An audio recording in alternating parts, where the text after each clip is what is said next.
What's up, guys? I grabbed the new Fire TV because I'm a sucker for these types of things. I don't yet have a 4K TV, but I'll probably get one eventually. That being said, I wanted to take a look at the performance of this new device given that it's a dongle meant to replace an actual set-top box. Form factor and price, $70, both very much intrigued me. So I'll be comparing the new Fire TV and last year's Fire TV stick to hopefully give you some insight into which you might want to buy this holiday season. Before we start, I should note a few things. First, both of these devices are Wi-Fi only, so streaming performance may vary. However, for this comparison, both are sitting directly next to my wireless router, which should eliminate any variable of performance due to distance from signal. Second, I'm powering both of these devices via their respective power bricks and a wall outlet via a USB port on the TV. Finally, I'll be starting with the start, meaning I'll be comparing them from boot up to playback, all in real time, with general fluidity of the interface and app performance as the focus, much like I did for my Roku comparison. So sit back and enjoy. I'll take a quick second to talk about the specs of each device. The Fire TV supports 4K resolution at 60 frames per second and is HDR capable. The stick is 1080p 60. The Fire TV has a 1.5 GHz quad-core processor with 2 GB of RAM and 8 GB of internal storage, while the stick has a 1.3 GHz quad-core processor with 1 GB of RAM and 8 GB of internal storage. They both support 802.11 AC dual-band MIMO Wi-Fi and Dolby Atmos sound.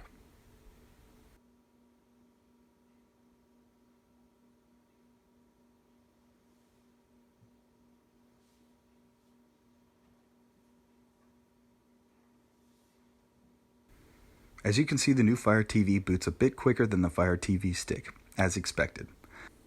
However, seeing as how they both take roughly a minute to boot, I'd be more inclined to having the device always powered even if your USB port did supply enough wattage.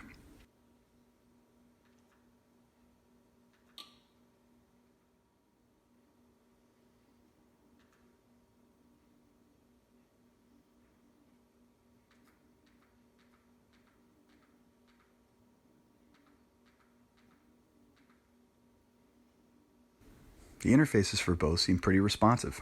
Very little latency between button press and UI response.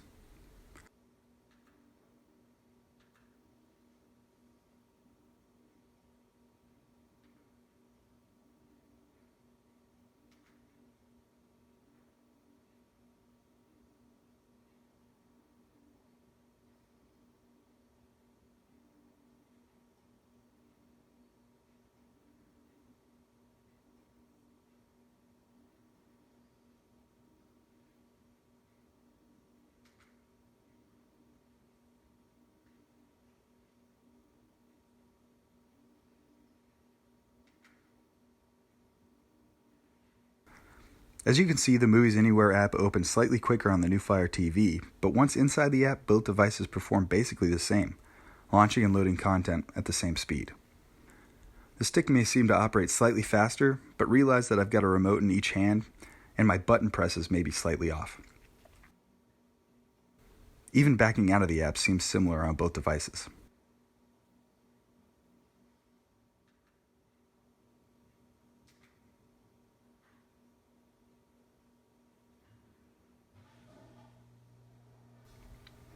As far as Plex goes, you can see that the Plex app loads faster on the new Fire TV, but after that, the disparity pretty much ends.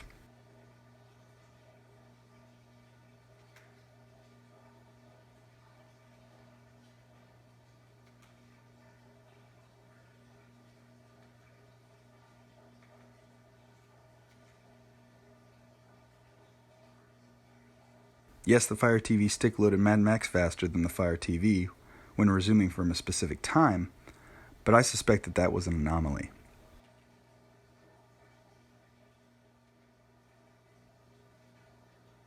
I should mention that this file is a Blu-ray RIP, so the file is very large, and Plex via both devices had no issue playing it and playing it quickly.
The advantage goes to the new Fire TV when it comes to opening Netflix, but again, once inside the app, the performance is similar.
No difference in YouTube performance.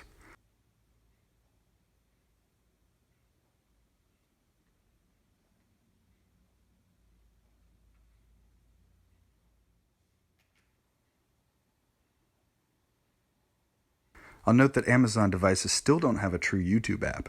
This app is more of a modified web page interface, but hey, it works okay.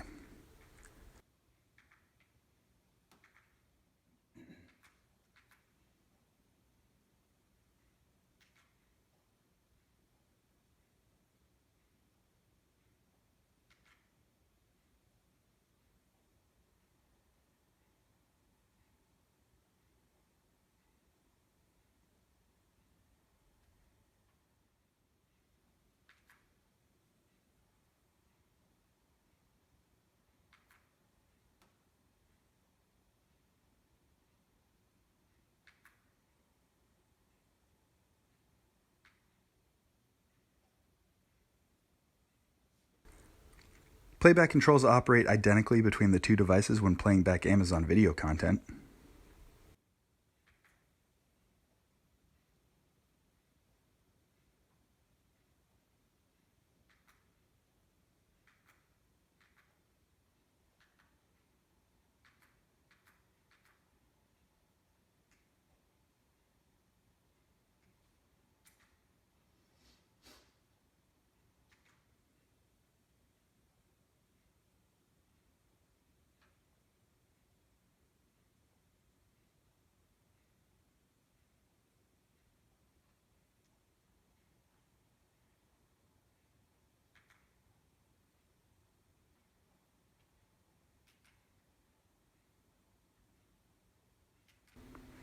Here's an issue that I ran into. I couldn't invoke an Alexa search on both devices at the same time. Yes, I could invoke Alexa, but the Fire TV wouldn't respond unless I invoked Alexa on each device individually. I suspect that had to do with my Alexa settings and the fact that my Fire TV stick is the established device.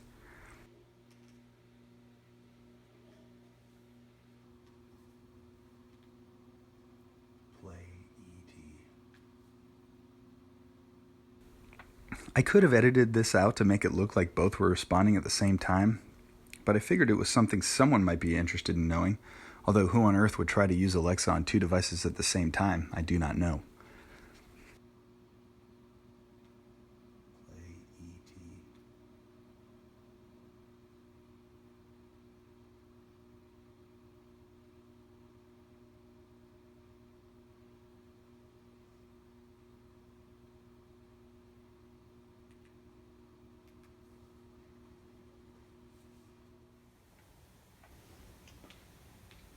What's the weather going to be like today?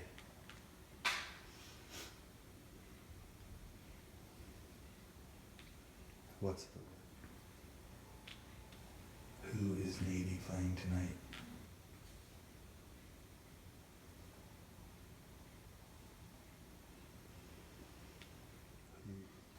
Alexa works quickly and equally on both devices, neither showing an advantage over the other, except possibly when invoking Alexa to launch an app. In that case, the new Fire TV has the slight advantage.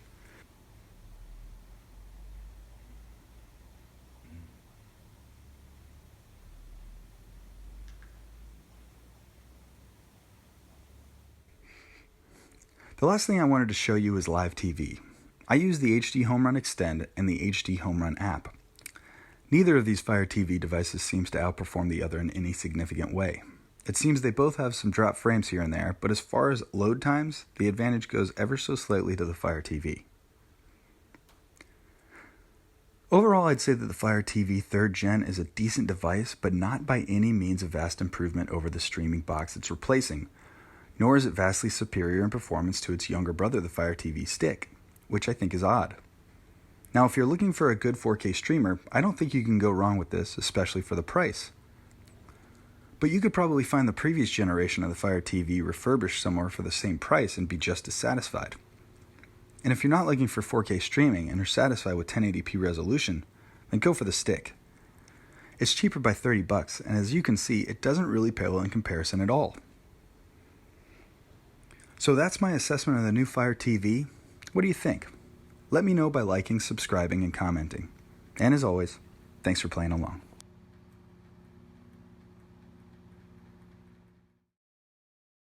Hey, if you like that, watch these and subscribe for more stuff.